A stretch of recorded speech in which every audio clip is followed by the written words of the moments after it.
Welcome to SST class. Today I am going to start your civics chapter first. Chapter name is power sharing. देखिए बेटा, हम power sharing को start करने जा रहे हैं, तो जिन बच्चों को सिविक्स के इस चैप्टर में डाउट है वो ध्यान से इस चैप्टर को सुनेंगे और आप अपने लिए बुक भी लेके बैठ सकते हैं। मेरे चैनल को लाइक और सब्सक्राइब कर देना बच्चे। हाँ जी, देखिएगा, with this chapter we resume the tour of democracy that we started last year. We noted last year that in a democracy all power does not rest with any one organ of the government. देखिए बेटा, जो हम इसका introduction करने जा रहे हैं, हमने इस चैप्टर में जो लास्ट ईयर भी पढ़ा था इसके बारे में, इसमें हमने डेमोक्रेसी के कुछ टाइप्स पढ़े थे। 9th क्लास में डेमोक्रेसी के बारे में पढ़ा था कि क्या होती है डेमोक्रेसी, क्यों हमें नीड होती है, why we need the democracy, what is democracy. ठीक है, और इसके हम क्या, इस डेमोक्रेसी के हमारे एडवांटेज हैं, क्या डिसएडवांटेज हैं, और जितनी भी हमारी पावर है डेमोक्रेसी में, हमारी जो गवर्नमेंट के ऑर्गन हैं उनको सभी को पावर डिस्ट्रीब्यूट होती है, तो वो कैसे होती है। तो बेटा ये हम शुरू करने जा रहे हैं, ये एक स्टोरी से है। देखिए बेटा, बेल्जियम एंड श्रीलंका, मैं आपको लाइन टू लाइन नहीं बल्कि चैप्टर को एक्सप्लेन करके बताऊंगी, आप ध्यान से सुनिएगा। दो कंट्री हैं, एक बेल्जियम है, एक श्रीलंका है। तो सबसे पहले हम बेल्जियम के बारे में पढ़ेंगे। बेल्जियम में क्या चीज़ें हैं। Number 1, small country in Europe. देखिए, जो हम बेल्जियम को पढ़ने जा रहे हैं बेटा, किसको पढ़ने जा रहे हैं हम, आपका बेल्जियम।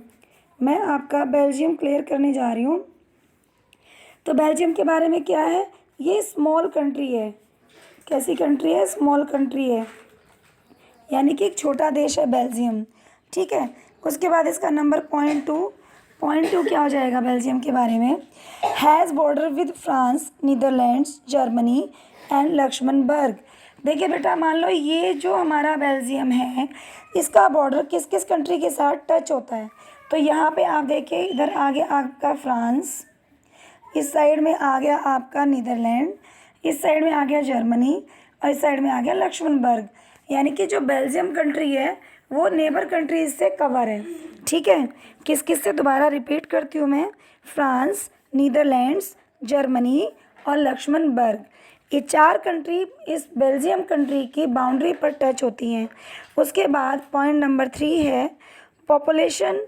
यहाँ की अगर पॉपुलेशन की बात करते हैं तो यहाँ की बेटा पॉपुलेशन कैसी है, लिटिल। यहाँ की नंबर 3rd पॉइंट पे देखिए, 1 पॉइंट में मैंने बताया कि यूरोप की कैसी कंट्री है, हम यूरोप की कंट्री के बारे में बात कर रहे हैं। यूरोप का जो कॉन्टिनेंट है ना यूरोप, उसकी कंट्री, तो स्मॉल कंट्री है। उसके बारे में फिर हमने बॉर्डर के बारे में बात की कि यहाँ का जो बॉर्डर है बेल्जियम का किस किस कंट्री को टच कर रहा है। अब हम पॉपुलेशन के बारे में बात कर रहे हैं कि ये जो पॉपुलेशन है, यानी कि जनसंख्या, यहाँ की जो जनसंख्या है बेटा वो कैसी है, मतलब जनसंख्या किस तरह की है। तो जनसंख्या है लिटिल ओवर 1 करोड़। कहाँ की है, लिटिल ओवर 1 करोड़। ठीक है बेटे, तो लिटिल ओवर 1 करोड़ है पॉपुलेशन कि यहाँ पर थोड़ी सी 1 करोड़ के ऊपर जनसंख्या है। अब नेक्स्ट पॉइंट है इसका, हम इसके बारे में बात करते हैं, कॉम्प्लेक्स इथनिक कंपोजिशन। हम इसकी कंपोजिशन की बात कर देते हैं कि जो बेल्जियम कंट्री है उस कंट्री के अंदर कंपोजिशन कैसे है। कंपोजिशन का मीन्स होता है कि बेल्जियम देश के अंदर कौन कौन से लोग हैं जिन्होंने मिलके इस कंट्री को बेल्जियम बनाया, तो यहाँ पे कौन सी भाषा के या किस जाति के लोग रहते हैं। तो 4th पॉइंट में हम बात करने जा रहे हैं कंपोजिशन की, जिसका नंबर 4th पॉइंट है। उसमें हम किस बात की बात करेंगे बेटा, कंपोजिशन, यानी कि बेल्जियम जो बना हुआ है किस किस से मिलके बना हुआ है। ठीक है, अब कंपोजिशन में देखिएगा, कंपोजिशन आपको बता देती हूँ।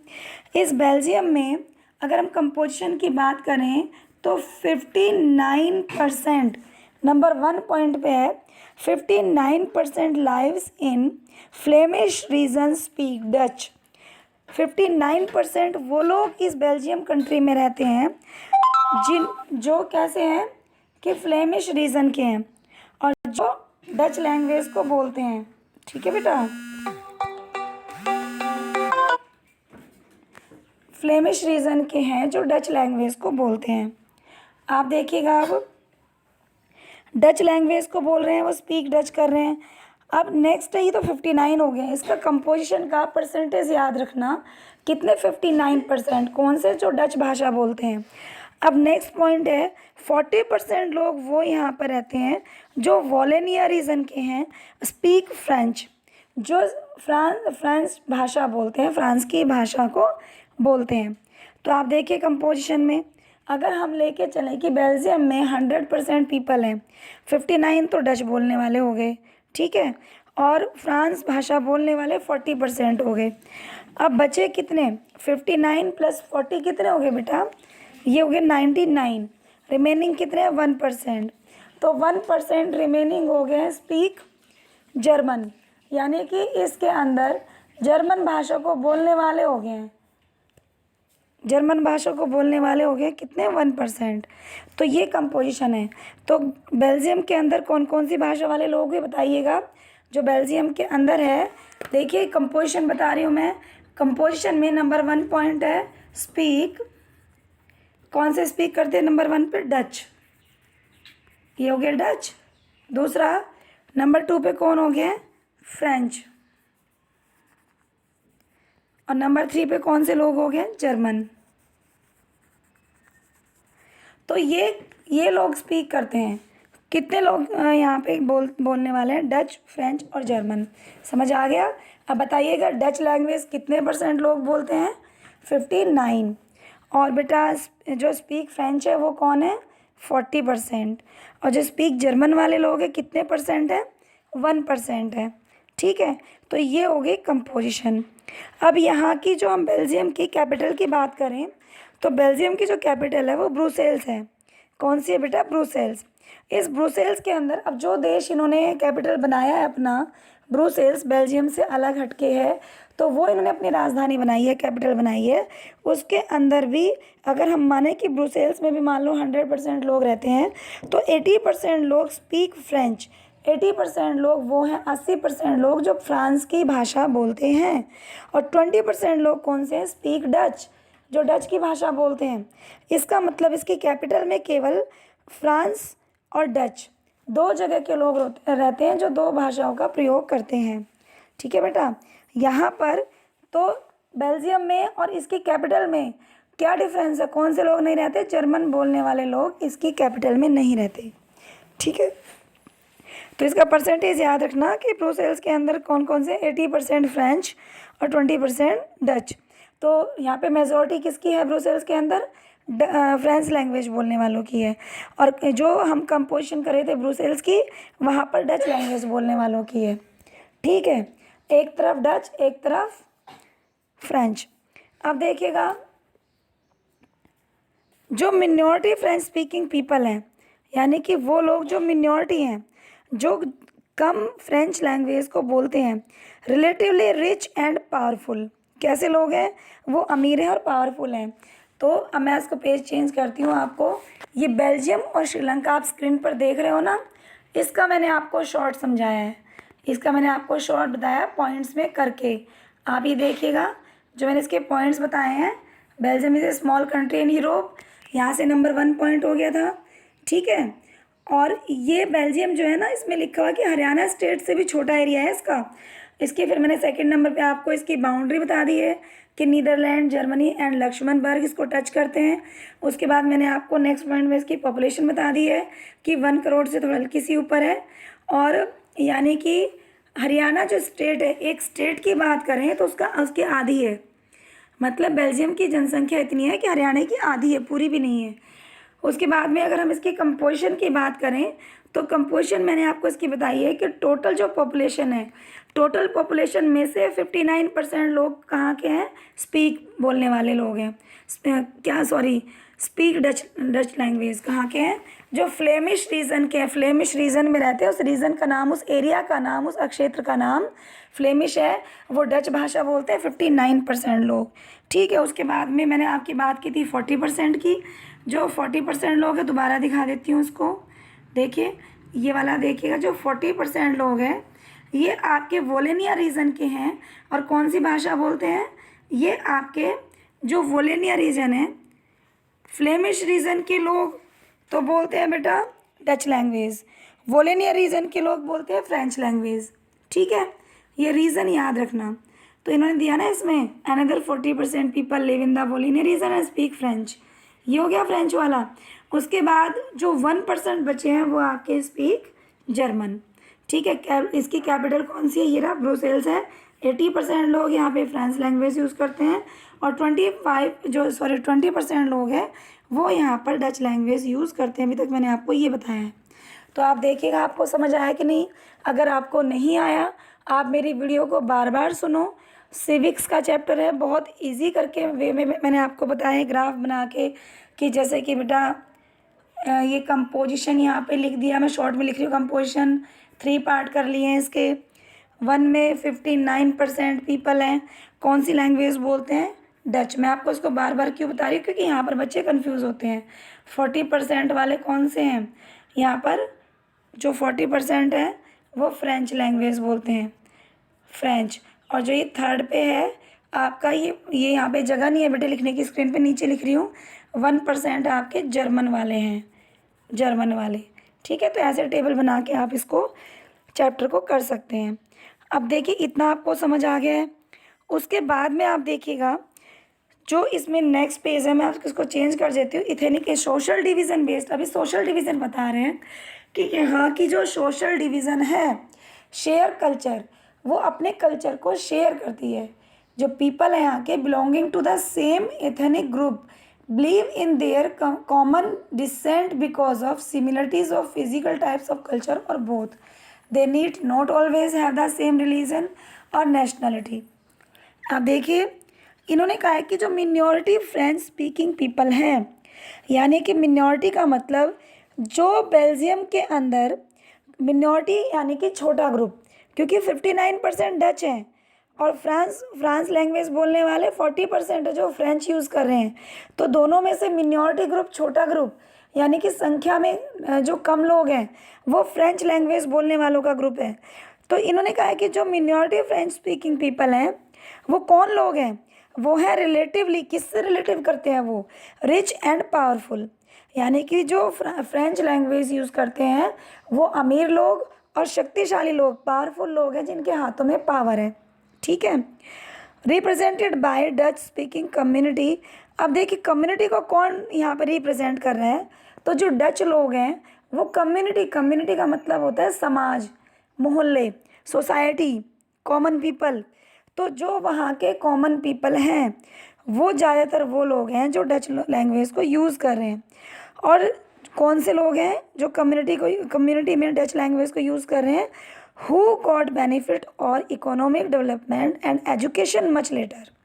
कौन से हुए, जो मैंने बताया कि जो इकोनॉमिक डेवलपमेंट के अंदर बेनिफिट उठा रहे हैं, आर्थिक विकास जिनका किया जा रहा है उन्हें फ़ायदा मिल रहा है, ठीक है।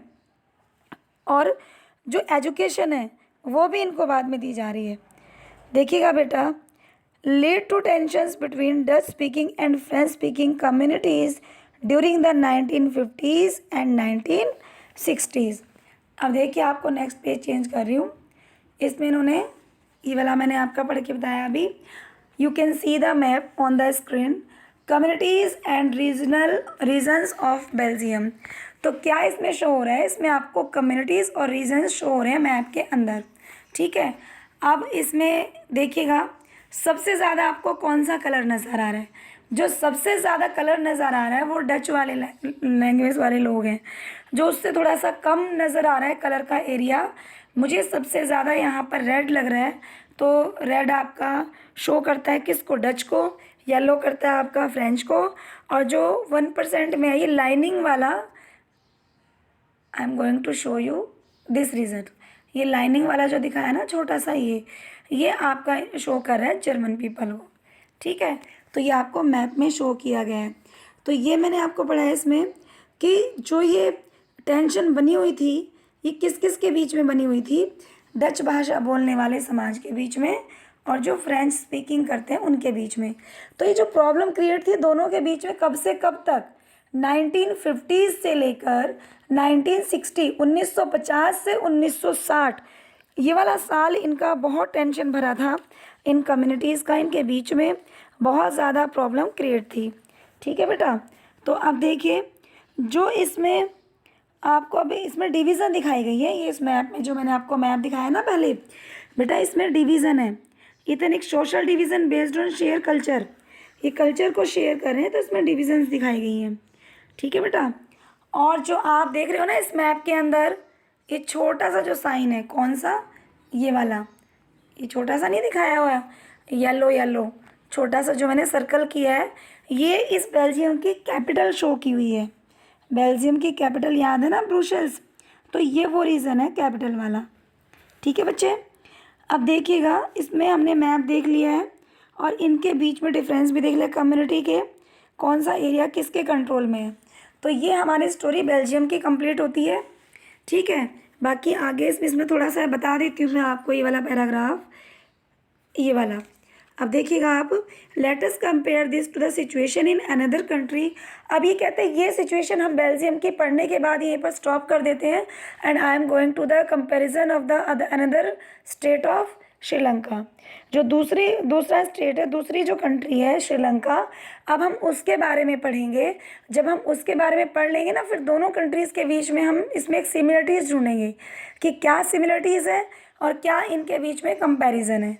ठीक है बेटा। तो श्रीलंका के बारे में आपको बता देती हूँ। देखिए श्रीलंका में क्या, an island nation a few kilometres off the southern coast of Tamil Nadu. India का एक स्टेट है तमिलनाडु, मैं आपको शो कर देती हूँ, आप देखिएगा। मैं इंडिया का नीचे वाला जो पेनिनसुलर वाला एरिया है वो बना रही हूँ। ठीक है बच्चे, ये श्रीलंका है। तो यहाँ पर हमारा ये तमिलनाडु स्टेट है, कौन सा, टी फॉर तमिलनाडु। तो ये तमिलनाडु को रिप्रेजेंट कर रहा है। इन्होंने कहा है कि तमिलनाडु स्टेट से श्रीलंका, तमिलनाडु के कोस्टल एरिया से, एक जो पानी वाला किनारा, यहाँ पे पानी है, ये पानी वाले किनारे के पास में जो होता है ना तमिलनाडु, ये कोस्टल एरिया होता है। तो इन्होंने कहा है कि तमिलनाडु का जो कोस्टल एरिया है, ये वाला जो मैं बार बार डार्क कर रही हूँ, ये कोस्टल एरिया है, इससे कुछ ही किलोमीटर की दूरी पर श्रीलंका पड़ता है। ठीक है बेटा, ये हमारे तमिलनाडु के साउदर्न कोस्ट की साइड में है।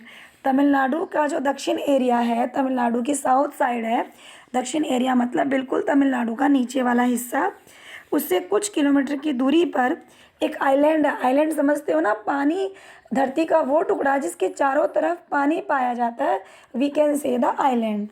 ठीक है, तो ये उसके चारों तरफ पानी पाया जाता है, तो आइलैंड नेशन है एक, जिसका नाम श्रीलंका है। अभी हमने श्रीलंका के बारे में फर्स्ट पॉइंट पढ़ लिया है, इसका एरिया कहाँ पर है। अब बात करते हैं हम कि इसमें पॉपुलेशन कितनी है। नंबर 2 पॉइंट श्रीलंका का, हम पॉइंट्स में करेंगे, बातें वही हैं, पॉइंट्स में रिप्रेजेंट करिए, जैसे कि आप जल्दी इसको पढ़ सकते हैं। नंबर 2 पॉइंट क्या है इसके पॉपुलेशन के बारे में, पॉपुलेशन 2 करोड़। तो how much the population of the Sri Lanka, 2 crore. ठीक है। अब थर्ड पॉइंट क्या है, कंपोजिशन, कि किन किन लोगों से मिलके बना हुआ है। श्रीलंका के बारे में ओनली 3 पॉइंट्स मैं आपको बता रही हूँ। पहला कहाँ पर है, तमिलनाडु के साउदर्न कोस्ट की साउदर्न कोस्ट से कुछ ही किलोमीटर की दूरी पर है। नंबर 2 पॉपुलेशन कितनी है, 2 करोड़। और नंबर 3 कंपोजिशन, यानी कि किन किन लोगों से मिलके बना है। ठीक है। अब कंपोजिशन की बात करें तो देखिए, इसमें अगर हम 100% लेते हैं, 74% लोग सिंहाला स्पीकर्स, मोस्टली बुद्धिस्ट। अब देखिए इसमें 74% कहाँ से बताया मैंने आपको, सिंहाला स्पीकर्स। ठीक है, you can see the underline words, Sinhala speakers हैं। तो जो मेजर सोशल ग्रुप है, मेजर मतलब जो लोगों की संख्या, जिस भाषा को लोग बोल रहे हैं वो ज़्यादा बोलने वाले सिंहाला लैंग्वेज है। तो सिंहाला लैंग्वेज को बोलने वाले लोग हैं, और ये ज़्यादा सारे के सारे ज़्यादातर बुद्धिस्ट हैं, महात्मा बुद्ध को मानने वाले लोग हैं। ठीक है, 74%। अब 18% लोग कौन से हैं, देखिए बेटा, जो 18% लोग हैं वो तमिल स्पीकर्स हैं, क्योंकि तमिलनाडु के किनारे से, उसके समुद्री किनारे से कुछ ही किलोमीटर दूरी पर ये श्रीलंका पड़ता है। तो लोग काम की तलाश में या किसी भी रीज़न से ये श्रीलंका में जाके रहने लग गए थे, तो फिर ये वहीं पर बस गए। ठीक है, तो तमिलनाडु जो, क्योंकि जो तमिल से गए हुए हैं, तमिलनाडु से गए हुए हैं, वो अपनी लैंग्वेज यूज़ करते हैं। तो इसमें तमिलनाडु में मुस्लिम भी रहते हैं और हिंदू भी रहते हैं। तो 18% लोग, 18% लोग वो हैं जो तमिलनाडु से कभी गए थे और वहीं पर बस गए थे। तो ये लोग तमिल बोलते हैं, इनमें से कुछ हिंदू हैं और कुछ मुस्लिम हैं, यानी कि मिक्स लोग हैं 18% तमिल बोलने वाले। अब अगर हम इसका भी डिस्ट्रीब्यूशन करें कि भाई जो तमिल बोलते हैं, तो इसमें हम देखिए 13% लोग तो श्रीलंका के अंदर तमिल नेटिव्स हैं of the country. Tamil natives का मतलब कि कुछ तो ऐसे हैं जो तमिल के पड़ोसी हैं, मतलब कि concentration in north and east of the country, कि कुछ लोग तो इसमें ऐसे हैं कि जो है तो श्रीलंका के रहने वाले, लेकिन श्रीलंका के वो उस किनारे पर रहते हैं जो तमिलनाडु के किनारे के पास है। आप ये देख सकते हैं, ये आपका, ये मैंने वही कंट्री, ये आपका हो गया तमिलनाडु और ये नीचे श्रीलंका। तो ये जो लोग यहाँ पर जो इस किनारे पर लोग रहते हैं वो तो तमिल यूज़ कर रहे हैं। श्रीलंका के जो इस बाउंड्री पर, यहाँ जहाँ मैं सर्कल बना रही हूँ ना, इन किनारे पर यूज़ कर रहे हैं। जो तमिलनाडु से कम दूरी पर है, थोड़ा पास है वो किनारा श्रीलंका का, वहाँ पर बसने वाले लोग जो हैं तो श्रीलंका के, लेकिन तमिल लैंग्वेज यूज़ करते हैं क्योंकि तमिलनाडु के पड़ोसी हैं। तो कैसे तमिल लैंग्वेज यूज़ करते हैं? क्योंकि समुद्री किनारा है, लोग पोर्ट के ज़रिए, बंदरगाह के ज़रिए लोग समुद्री जहाज़ों में बैठकर तमिलनाडु से श्रीलंका आते हैं, वहीं किनारों पर उतरते हैं, वही लैंग्वेज यूज़ करते हैं। तो ये लोग उसी लैंग्वेज का ज़्यादा यूज़ करते हैं। जैसे कि हरियाणा और पंजाब का अगर बॉर्डर है, तो जो हरियाणा के लोग हैं और पंजाब के बॉर्डर के पास हैं, वो ज़्यादातर पंजाबी लैंग्वेज यूज़ करते हैं क्योंकि उनकी भाषा में वो टच आ जाता है। ठीक है, तो अब देखिए 74% लोग सिंहाला बोलने वाले, 18% लोग तमिल बोलने वाले, जिसमें हिंदू भी है, मुस्लिम भी है, और 18% लोग में 13% लोग तो ऐसे हैं जो वहीं के हैं, श्रीलंका के हैं, और जो श्रीलंका के हैं लेकिन तमिल लैंग्वेज यूज़ कर रहे हैं, और केवल 5% लोग इंडियन तमिल्स हैं, यानी कि भारत के लोग हैं, भारत के तमिल लोग हैं। Those who migrated from India during colonial times. Colonial times यानी कि जो गुलामी के दौरान, जब भारत के ऊपर भी और श्रीलंका के ऊपर भी गुलामी रही थी, तो जो गुलामी के दौरान जो लोग माइग्रेट होकर देश छोड़कर दूसरे देश में चले गए थे, अंग्रेज़ों से तंग आकर, तो वहीं पर बस गए थे, तो उसमें हिंदू भी हैं, मुस्लिम भी हैं, तो वो 5% लोग हैं जो तमिल बोलते हैं। तो अब आपको इसका हिसाब समझ आया? तो देखिए बेटा, इसमें इन्होंने दिया है जो श्रीलंका का हिसाब समझ में आया, 74% सिंहाला, 18% तमिल स्पीकर्स, और 18% को डिवाइड किया हुआ है। ये देखिए यहाँ पे आपको ये श्रीलंका दे दिया है, इसका श्रीलंका का मैंने, ये श्रीलंका हो गया, शॉर्ट में कर लेना इसको। यहाँ पर 74% लोग कौन से, CSIN, ये सिंहाला शॉर्ट में कर दिया, और जो 18% लोग हैं ये भी शॉर्ट में कर दिया, ये तमिल। अब इसका डिवाइड करना है 18% का, 18% का डिवाइड यहाँ पर देखिए, दोबारा करके बताती हूँ। 18% लोग का यहाँ पर डिवाइड है, 13% तो हो गए नेटिव, जो मतलब पड़ोसी हैं तमिलनाडु के लेकिन रहते हैं श्रीलंका के लोग, और 5% लोग हैं यहाँ पर वो जो कभी कॉलोनियल टाइम में माइग्रेट होकर चले गए थे। तो आज मैंने आपको दोनों कंट्री के बारे में बताया, ठीक है। और अभी हाँ देखिएगा, इसमें एक चीज़ और रह गई है आपकी, क्या रह गई, जरा इसको काउंट कीजिएगा। 74, जब हमने इसमें कहा आपको 74 हो गए सिंहाला, 18% हो गए तमिलनाडु, टोटल कितना हुआ, 92 हो गया, 92% हो गया ना। तो कितने परसेंट की कमी आ गई इसमें? इसमें आ गया बेटा 8% की, 8% कम हो गया ना। अब 8% में से अगर श्रीलंका के अंदर 100% पीपल हैं, 74% सिंहाला है, 18% तमिलनाडु है, तो इसमें बाकी बाकी कहाँ गए? 8% की कमी है। तो 8 में से 7% लोग तो क्रिश्चियंस हैं, who are both Tamil and Sinhala. ऐसे लोग जो सिंहाला भी बोलते हैं और तमिल भी बोलते हैं, लेकिन कौन सी जाति के हैं? क्रिश्चियन जाति के हैं। तो ना हिंदू है ना मुस्लिम है। देखिए 5% तो हिंदू मुस्लिम हैं जो तमिल बोलते हैं, जो तमिलनाडु के ही हैं, जाके श्रीलंका में बसे थे। 13% लोग हैं आपके वहीं के जो श्रीलंका के हैं लेकिन बॉर्डर के पास रहते हैं। तो ये 13 और 5 हो गया 18, यानी कि 18% लोग तमिल बोलने वाले हैं। ठीक है, 18% ये हो गए, 7% क्रिश्चियंस हो गए और 74% मोस्टली सिहाला हो गए। अभी भी 1% बचते हैं। 1% लोग ऐसे हैं बेटा जो मिक्स लैंग्वेज जो वहीं की अपनी यूज़ करते हैं। ठीक है, अब देखिएगा ये आपके दोनों कंट्रीज़ का हो गया है। मैंने आज आपका कहाँ तक करा दिया है, who are both Tamil Sihala, यहाँ तक करा दिया है मैंने आपको, यहाँ तक करा चुकी हूँ। अब हम कल आपको इसका आगे का पार्ट भी श्रीलंका के बारे में ख़त्म कर देते हैं। Just imagine what could happen in the situation like this, कि क्या आप देख सकते हो कि ये सिचुएशन कैसे बनी। जस्ट इमेजिन कीजिएगा कि क्या सिचुएशन बनी। अब ये तो दोनों के बीच में आ गया, दोनों कंट्रीज़ के। तो आज के लिए बस इतना ही, मैं यहीं बंद करती हूँ, क्योंकि आज मैंने आपको सिर्फ दोनों कंट्री का इंट्रोडक्शन दिया है, इनकी कंपोजिशन दी है, कौन कौन सी लैंग्वेज वाले बोलने वाले लोग यहाँ पर रहते हैं।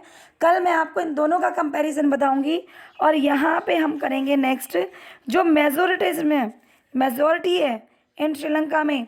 कल मैं आपको बताऊँगी कि श्रीलंका में मेजोरिटी किसकी है और जिसकी मेजोरिटी है उसके उसके क्या क्या राइट्स हैं। उसके बाद में हम दोनों मतलब बेल्जियम का एक्सप्लोरेशन करेंगे कि बेल्जियम के अंदर जो वहाँ का माहौल है, वहाँ का रहना सहना वो कैसा है। तो आज दोनों कंट्रीज़ के बारे में बताया है। आप लोगों ने ध्यान से बार बार वीडियो को सुनना है, बुक को पढ़ना है।